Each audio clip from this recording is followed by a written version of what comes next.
हर बार जब मैं security check से गुजरता था, मुझे फुल बॉडी चेक करने के लिए कहा जाता था। लेकिन इतना सब करने के बाद भी डिटेक्टर मशीन बार बार बीप करने लगती थी। सिक्योरिटी गार्ड्स ने तुरंत मुझे एक डेंजरस आदमी समझ लिया और मुझे चारों तरफ से घेर लिया। लेकिन उनका लीडर सिर्फ मुझे एक नजर देखते ही कांप गया, क्योंकि मेरी पीठ पर गोल गोल निशानों के दाग भरे हुए थे। वो ऐसे स्कार्स थे जिसे उसके जैसे बैटलफील्ड से वापस आए इंसान ने एक नजर में पहचान लिया। वो सब बुलेट वुंड्स के निशान थे। मैंने बस शांति से एक छोटी सी रेड बुक निकाली। किसी ने सोचा भी नहीं था कि कैप्टन ने उसे देखते ही सभी लोगों को मुझे सल्यूट करने का ऑर्डर दे दिया। उनकी आंखों में सिर्फ रिस्पेक्ट थी। जो आदमी अभी गया, क्या वो वही जगह से था? चुप रहो, उस इंसान की आइडेंटिटी ऐसी नहीं है जिसके बारे में हम बात कर सकें।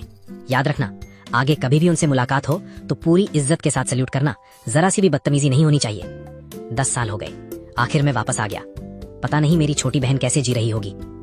वो मैंने जानबूझकर नहीं किया। मेरी बात सुनो, ये क्या हो रहा है? ये आदमी कौन है और मेरे घर में नहा क्यों रहा है? पहले कपड़े पहनने दो, फिर मेरी बात सुन लेना। पर्वर्ट, आज मैं तुम्हें नहीं छोड़ूंगी। बात पूरी होने से पहले ही लम तियर्स ने सच में किचन नाइफ उठा लिया और गुस्से में मेरी तरफ दौड़ पड़ी। मैंने सिर्फ एक उंगली से उसकी नाइफ को साइड हटा दिया और तुरंत उसकी कलाई पकड़ ली। बदमाश, हिम्मत है तो मुझे छोड़ो। पहले शांत हो जाओ, ये मेरा घर है। हाँ, झूठ बोल रहे हो। ये मेरी स्टूडेंट लॉन्ग थियो न्यूयॉर्क का घर है। तुम आखिर हो कौन? लॉन्ग थियो न्यूयॉर्क? तुम मेरी बहन की क्लास टीचर हो। क्या तुम ही लॉन्ग माउथ येन हो? ब्यूटीफुल लेडी, तुम मेरा नाम कैसे जानती हो? मैं तुम्हें नहीं जानता। मैं तुम्हारी बहन की क्लास टीचर हूँ। फिर तुमने मुझे मारा क्यों? तुमने मुझे देख लिया। क्या मैं तुम्हें फ्री में फायदा उठाने दे सकती थी? हाँ, तुम अभी भी हंस रहे हो। मिस लम, मेरी बहन कहाँ है? तुम 10 साल से गायब थे, कोई खबर तक नहीं थी। आखिर तुम कर क्या रहे थे? और क्या तुम्हें पता है तुम्हारी माँ की तबीयत बहुत खराब है? थियो न्यूयॉर्क, तुम्हारी ब्यूटीफुल टीचर वापस आ गई। ओहो थियो न्यूयॉर्क, तुम्हारा घर तो कमाल का है, एक अननोन आदमी के साथ। क्या तुम बस मुझे जेलस करना चाहती हो?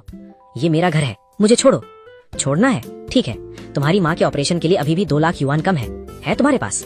आज रात मुझे खुश कर दो, ये पैसे मैं दे दूंगा, वरना अपनी माँ के अंतिम संस्कार की तैयारी कर लेना। ती बाकियो, तू हद पार कर रहा है। दिन के उजाले में भी तू जबरदस्ती करने की हिम्मत कर रहा है। अरे ये तो हमारी ब्यूटीफुल मिस लम है। क्या हुआ, तुमने भी सोच लिया क्या? ऐसा करते हैं, तुम लॉन्ग थियो न्यूयॉर्क के साथ आ जाओ, मैं थोड़ा जनरस बन जाता हूँ। दोनों को 2 लाख युआन दूंगा, कैसा रहेगा? बेशरम आदमी, उसे छोड़ो। मेरे सामने ये सब देखकर मेरा खून उबल आया।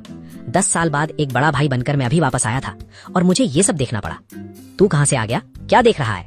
और देखा तो ऐसा हाल करूंगा कि दोबारा देख नहीं पाएगा। ती बाकियों ने मेरी नजर महसूस की। उसका मोटा चेहरा हिल रहा था और उसकी आंखों में घमंड भरा हुआ था। उसके पीछे खड़े दोनों बॉडीगार्ड्स भी हंसते हुए आगे बढ़े। शायद उन्हें लगा मैं बस कोई आम आदमी हूं जो हीरो बनने की कोशिश कर रहा है। उसे छोड़ दो। मेरी आवाज ज्यादा तेज नहीं थी, लेकिन ऐसा लग रहा था जैसे गहराई से आया हुआ फैसला हो। तू है कौन? मेरे मैटर में बोलने की हिम्मत? ती बाकियों के ऑर्डर देते ही एक बॉडीगार्ड ने सीधा मेरे चेहरे पर पंच मारा।